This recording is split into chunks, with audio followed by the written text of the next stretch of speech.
मेरे प्यारे दोस्तों, आज की जो मेरी वीडियो है वो तो दुनिया में जो ट्रेड की जो वॉर है वो इस वक्त पीक पे चली जा चुकी है। और डोनाल्ड ट्रंप जो है उन्होंने टैरिफ्स अनाउंस कर दिए हैं। और इस वीडियो में मैं आपको बताऊंगा कि who is affected by the tariff से कौन कौन से मुल्क अफेक्ट होंगे और इसका इम्पैक्ट स्पेशली चाइना, यू और ग्लोबल मार्केट्स पे क्या होगा, और हाउ द 25% टैरिफ जो है foreign cars will affect the auto industry जो है, स्पेशली यूरोपियन इंडस्ट्री जो है कार की, जर्मनी की इंडस्ट्री किस तरह इम्पैक्ट होगी और रिएक्शन जो है अराउंड द वर्ल्ड इस पर क्या होगा। ठीक है, तो सबसे पहले हम ये अब बताते हैं कि जी टैरिफ एक्चुअली ये डोनाल्ड ट्रंप साहब क्यों लगा रहे हैं। इसलिए लगा रहे हैं कि भाई जो दुनिया एक्सपोर्ट कर रही है यूएस को और जो यूएस इंपोर्ट कर रहा है इसमें बड़ा डेफिसिट है, बैलेंस में डेफिसिट। मैं एग्जांपल देता हूँ, एग्जांपल यूरोपीय यूनियन से तकरीबन 7,80,000 कार जो है लास्ट ईयर एक्सपोर्ट की गई यूएस में, और यूएस से जो कार्स यूरोप की यूनियन में आई हैं वो तकरीबन 2.5 लाख से 3 लाख कार्स आई हैं। तो इससे अंदाज़ा लगाएं डेफिसिट। इसके अलावा यूरोप में एक मुल्क है आयरलैंड, इसकी जनाब फार्मास्यूटिकल इंडस्ट्री ने 100 बिलियन जो है यूरो की एक्सपोर्ट की अमेरिका में, और उधर से तकरीबन 10 से 15 बिलियन की इंपोर्ट की है। तो आप देखिए कितना डेफिसिट है। इसके अलावा चाइना है, वो आपको अच्छी तरह पता है।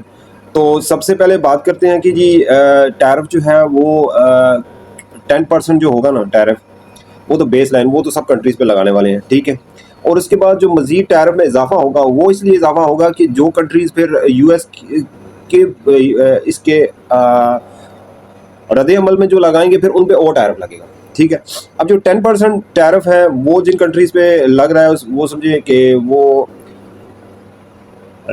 उसमें शामिल है जी इंग्लैंड है, सिंगापुर है, Brazil, Australia, New Zealand, Turkey, Colombia, Argentina और सल्वाडोर है, यूनाइटेड अरब एमिरेट्स है, सऊदी अरेबिया।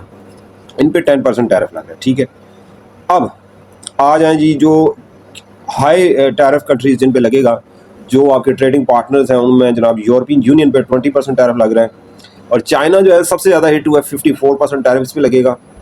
वियतनाम पे 46% है, और थाईलैंड पे 36% है, जापान पे 24% है टैरिफ, और कंबोडिया पे 49% है, साउथ अफ्रीका से 30% है, और ताइवान पे 32% है। अब ये जो कंबोडिया 49% है और वियतनाम 46% है, ये असल में चाइना की ही गुड्स इधर से होके अमेरिका जाती है, तो इसलिए इन पे भी टैरिफ बड़ा हाई लगा है।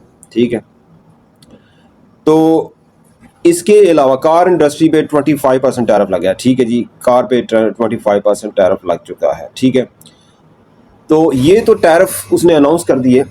इसका मकसद ये है, एक तो यूएस की जो मैन्युफैक्चरिंग है, लोकल मैन्युफैक्चरिंग, इसको बूस्ट करने के लिए कि लोग, ज़ाहिर बात है, फिर कोई एक कार जो है पहले अगर $1 लाख की थी, अब वो 1,25,000 की हो जाएगी, 25% टैरिफ हो जाएगा। इसके अलावा चाइना से जो आप इंपोर्ट करेंगे वो आप $100 की, अगर $100 की, अब $154 की हो जाएगी, तो आपके लिए बहुत मुश्किल होगा ये चीज़ें ख़रीदना। अमेरिकन जो कस्टमर है और जो सेलर है उसके लिए भी मुश्किल है कि इतनी महंगी चीज़ क्यों लेगा। फिर वो प्रेफर करेंगे कि लोकल चीज़ ही आप ले लें, तो लोकल चीज़ में आपको फिर फ़ायदा है। जब लोकल चीज़ आप लेंगे तो फिर लोकल की डिमांड बढ़ेगी, जब डिमांड बढ़ेगी तो उसकी फिर मैन्युफैक्चरिंग वहाँ पे होगी। एक तो इसका टैरिफ, एक तो मकसद ये। दूसरा, डोनाल्ड ट्रंप से आप चाहते हैं कि तकरीबन मतलब है कि 2 से 3 ट्रिलियन डॉलर जो है, जो यूएस का डॉलर दुनिया में सर्कुलेशन में है, उसको वापस लिया जाए। उसमें ये मुख्तलिफ मेथड जो है ना वो अनाउंस किए गए हैं। अब इसके रिएक्शन क्या होगा। एग्जाम्पल, अगर यूरोपीय यूनियन जनाब 7.5 लाख कार सेल कर रही है और इंपोर्ट कर रही है, क्योंकि यूरोप के लोग अमेरिकन कार यूज़ नहीं करते, फिर भी 2.5 लाख उनकी कार आई, तो ये क्या करेंगे? इन पे नुकसान तो ये तो ऑलरेडी मतलब है कि इनको तो फ़ायदा है, तो फिर क्या करेंगे ये? क्योंकि यूएस जो है ना सबसे बड़ी कंज्यूमर की मार्केट है और हर कोई उधर से ही ज़्यादा से ज़्यादा अर्निंग करता है। ठीक है, तो अब देखते हैं कि डोनाल्ड ट्रंप को इन चीज़ों से फ़ायदा होता है या नुकसान होता है। अब जैसे इंडिया पे लगाया है टैरिफ 26%, लेकिन इंडिया पे कोई हाफ इम्पैक्ट नहीं पड़ेगा, क्योंकि इंडिया की इतनी ज़्यादा ऑटो की इंडस्ट्री तो है नहीं है कि इंडिया इनको एक्सपोर्ट करता है। तो अब इसके अलावा जो दूसरी गुड्स हैं, एग्जाम्पल स्मॉल गुड्स हैं, एग्जाम्पल मैं आपको देता हूँ कि चाइना जो है उससे दुनिया के तकरीबन सारे मुल्क इंपोर्ट करते हैं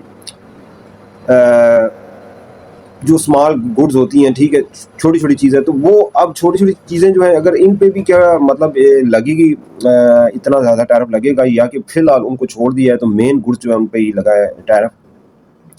तो आगे जाके देखते हैं कि इसमें क्या सूरत हाल होती है। ये है मेरी आज की वीडियो, उम्मीद है आप लोगों को पसंद आएगी। अल्लाह हाफ़िज़।